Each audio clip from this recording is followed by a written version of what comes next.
we have this thing, and they go hand in hand, these two things. One is your reticular activating system, and the other is the law of attraction. And they completely go hand in hand.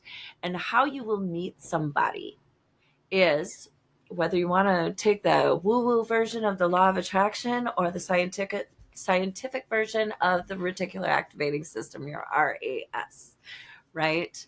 Both work hand in hand. So you've got your law of attraction, which is actually based upon the law of vibration. Okay, law of attraction is a secondary law which states that like attracts like. Okay, pretty simple.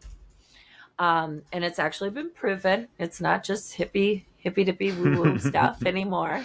But so what you attract is based upon your vibration. And that's where I come in. This is where I do some real fine tuning with people, because the thing is this day and age, people are not healing, right? Some are, but they're going into this dating stuff totally unhealed, right? Just going in that revolving door and popping out with another one. Yeah. Go back in the revolving door, pop out with another one. And they're not taking the time to heal. So therefore, your vibration, being made up of your words, your thoughts, and your feelings, is your magnet. It is your magnet for what you attract. Now, within your subconscious, right, you're storing those words, thoughts, and feelings. Your subconscious will store things that are all the way from childhood. So if your subconscious and your words, your thoughts, and your feelings are all based in an unhealed state of mind, you are going to attract that wonderfully toxic, unhealed person. So that's where unhealed attracts unhealed. Now you want to level up in your game with love and everything else, because when you heal, when you really focus on healing what's been standing in your way, it pours over into every aspect of your life. So when you change those words, thoughts, and feelings to that next level way of thinking, after you've healed things, doing like inner child work, right? That's a huge one. Rewiring the subconscious, doing all the things necessary to get rid of that low vibe magnet that, people have going on all the time, and getting to that high confident, just alpha state. And when I say alpha, I don't mean the cocky, asshole alpha. No, I mean like confident. That ownership of yourself. Yes. When you walk into a room, you command respect and attention, and you are that person. And that is a person that has healed their baggage. And they are up here, and they are going to attract that badass person up here. And I can attest to it in my own personal life. I can attest to it in my clients' lives.